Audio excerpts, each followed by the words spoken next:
दो तेरा दो मेरा। Hello everyone, welcome to Bollywood और बातें।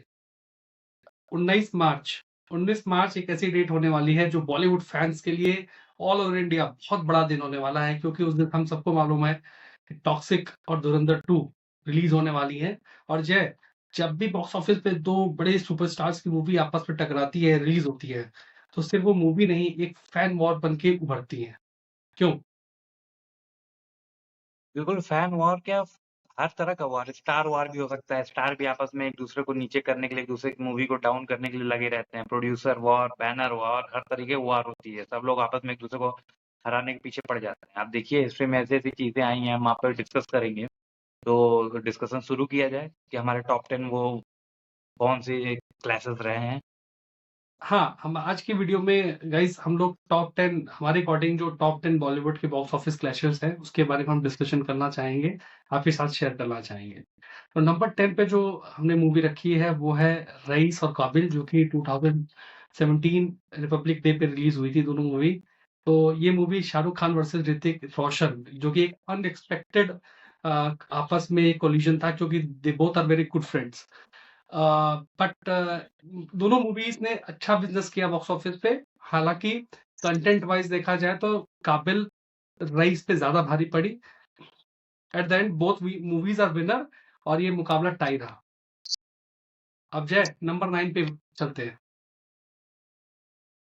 देखिए नंबर 9 पे आप देख सकते हैं कि वो मूवी थी जिसका बहुत बड़ा ऑनलाइन बज बना था, जिसको हम लोग बोलते हैं बार्बीहाइमर।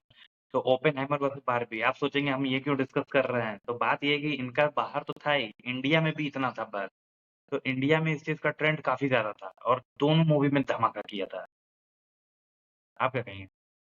हाँ, दोनों मूवी ने धमाका किया था। इंडिया में तो खैर ओपेनहाइमर ने ज्यादा अर्निंग की थी, बट वर्ल्ड वाइड देखा जाए दोनों मूवी ने अच्छा बिजनेस किया था।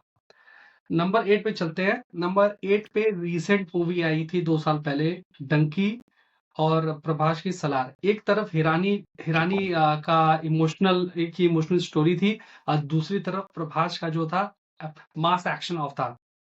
और ये दोनों मूवी, हालांकि प्रभास की सलार के नंबर ज्यादा थे क्योंकि वो पैन इंडिया मूवी थी, बट कंटेंट वाइज डंकी ज्यादा कलेक्शन अच्छी निकली।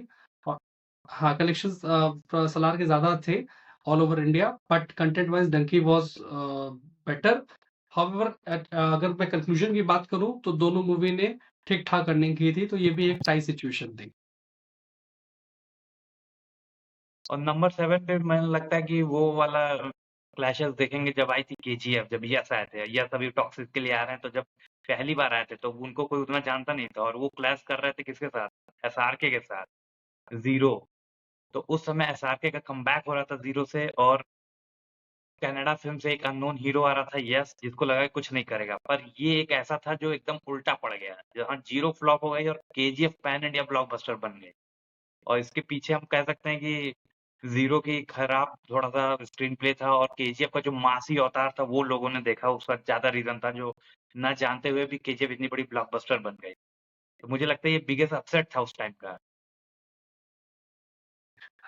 सही बात है। मतलब केजीएफ, मुझे याद है जब ये मूवी आई, जीरो आई, तो किसी को ये नहीं मालूम था कि केजीएफ नाम की कोई मूवी रिलीज होने वाली है। बट जो ऑरा यश का उस मूवी में था, ठीक है, और जब ये बॉक्स हुँ, ऑफिस पे इसको अप्रिसिएशन मिलने लगी, तो जीरो ने केजीएफ के सामने घुटने टेक दिए। और शाहरुख खान के लिए बहुत बड़ा झटका था ये, क्योंकि ये आनंद एल रॉय शाहरुख खान बिल की एक one of the most ambitious movies थी, जीरो।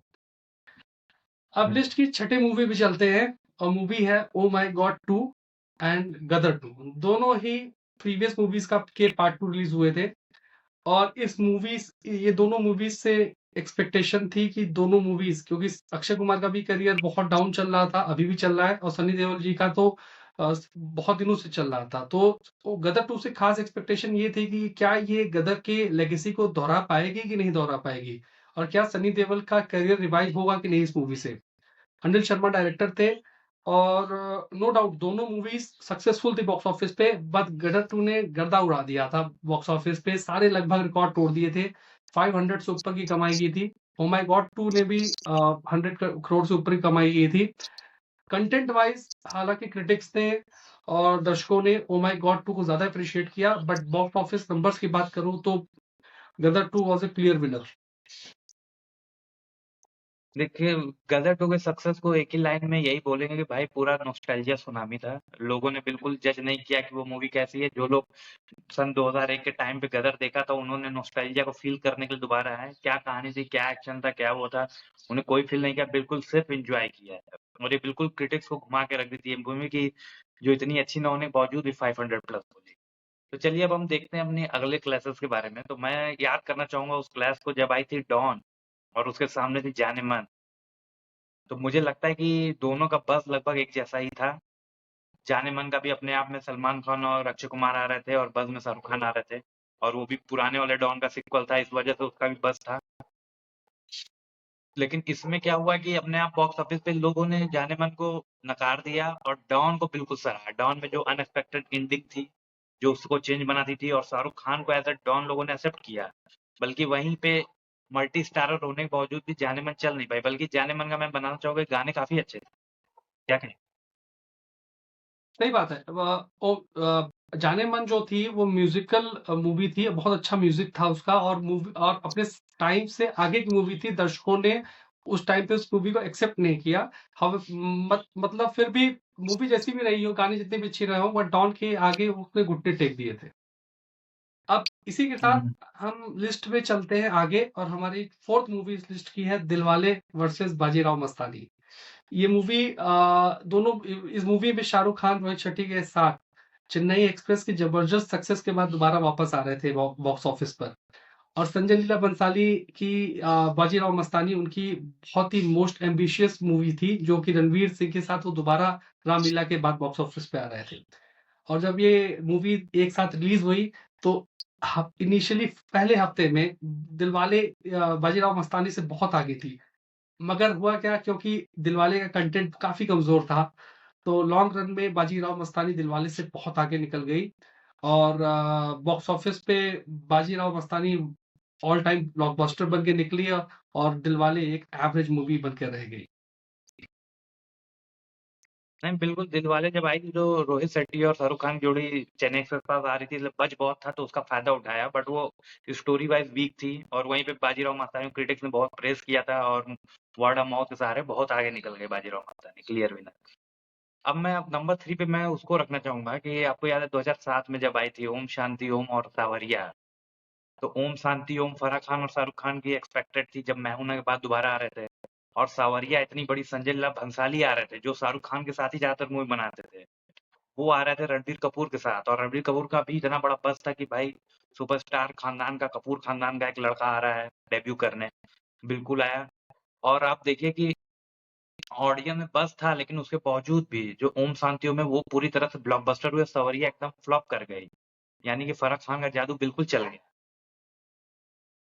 बिल्कुल सही बोला आपने जय और इस मूवी में गाने दोनों मूवी के अच्छे थे बट ओम शांति ओम की म्यूज़िक, स्टोरी टेलिंग एक जो स्क्रीन प्ले था वो सावरिया से बहुत ज़्यादा बेटर था और इसीलिए ओम शांति ओम सावरिया के आगे बहुत आगे निकल गई और Om Shanti Om was a clear winner. इसी के साथ हम चलते हैं अपने लिस्ट की दूसरी मूवी पर। ये मूवी 2013 में दिवाली के आसपास रिलीज हुई थी। ये दोनों मूवीज जब तक है जान और सन ऑफ सरदार और ये अजय देवगन हम्म, और शाहरुख खान का क्लैश था और यश जी की लास्ट पिक्चर थी जब तक है जान और ये मूवी का टेंशन इतना बढ़ गया कि अजय और शाहरुख के बीच में लीगल टेंशन भी बढ़ गई थी। ये चीज लीगली भी आगे बढ़ गई थी रिलीज को लेकर और स्क्रीन को लेकर। दोनों मूवीज़ की बात करूँ तो जब तक है जान ने ज़्यादा बिज़नेस किया सन ऑफ सरदार से, हालाँकि सन ऑफ सरदार ने भी अपना बिज़नेस अच्छे से किया और लास्ट में दोनों मूवी जो है अपने अपने जॉनर के अकॉर्डिंग हिट साबित हुई। हालाँकि नंबर्स की बात मैं अगर करूँ तो जब तक है जान सन ऑफ सरदार से आगे निकल गई थी। हम्म। बिल्कुल, बिल्कुल, बिल्कुल। मुझे याद है उस समय ये मूवी बस ज़्यादा इसी बात पर पटोरी थी कि अजय देवगन ने आरोप लगाया था कि वायर ऑफ स्टूडियोज़ उनको स्क्रीन बिल्कुल नहीं दे रहा है और वो उन्होंने लड़ के स्क्रीन ली थी। और तो ख़ैर ये एक मूवी चीज़ और तो मैं ये जोड़ना बहुत चाहूँगा। बस हो जाता है। एक हुँ, एक चीज़ और जोड़ना चाहूँगा मैं क्योंकि उस टाइम पे सलमान और शाहरुख की भी काफ़ी दुश्मनी थी, तो सन ऑफ सरदार के प्रोड्यूसर्स ने उसको भुनाने की पूरी कोशिश की। उस मूवी में सलमान खान का एक सॉन्ग भी रखा गया था, आपको याद हो तो, सन ऑफ सरदार में। कैमियो करवाया गया था उस गाने के अंदर। हुँ, तो इस वजह से वो बज़ बहुत ज़्यादा था, बट मुझे लगता है कि जब तक है जान फिर भी क्लियरली नहीं जीती थी, दोनों ने लगभग आस-पास ही कलेक्शन किए थे, बहुत आगे हुँ, थी। तो इसके साथ ही हम आते हैं अपने नंबर 1 बिगेस्ट क्लैश एवर पे, और इसका रीज़न भी जानना चाहेंगे ये बिगेस्ट क्लैश क्यों है? तो मैं बात कर रहा हूँ लगान वर्सेस गदर, सन 2001। उस समय जब 2 मूवी आई और किसी को नहीं पता था कि ये मूवी दोनों क्या कर जाएँगी।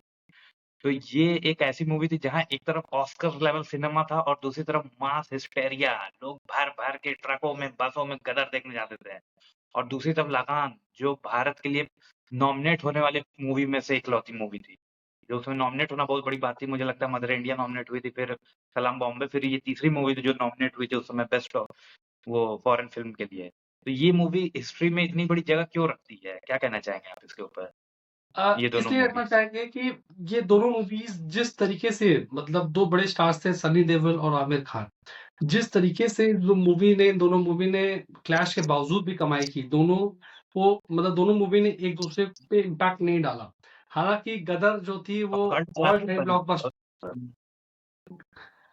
हालाँकि गदर जो है ऑल टाइम ब्लॉकबस्टर बन के निकली और उसके कलेक्शंस ने मतलब गर्दा उड़ा दिया, ठीक है? मगर अगर मैं लगान की बात करूँ, लगान ने भी कलेक्शन अच्छा किया और ऑस्कर में नॉमिनेट हुई, तो दोनों मूवी मेरे ख्याल से क्लियर विनर निकली, इसमें कोई भी आगे-पीछे नहीं रहा। और दोनों मूवी क्लासिक बन के, कल्ट क्लासिक बन के अभी भी लोग दोनों को पसंद करते हैं और दोनों कल्ट क्लासिक मूवी है। तो ये थी हमारे हिसाब से सबसे अच्छे क्लासेस। अगर आपके हिसाब से ये लिस्ट कुछ अलग है तो हमें कमेंट में ज़रूर बताएँ, और नेक्स्ट वीडियो में हम आपसे मिलेंगे। तब तक के लिए लाइक, शेयर और सब्सक्राइब करिए। Thank you. Thank you guys.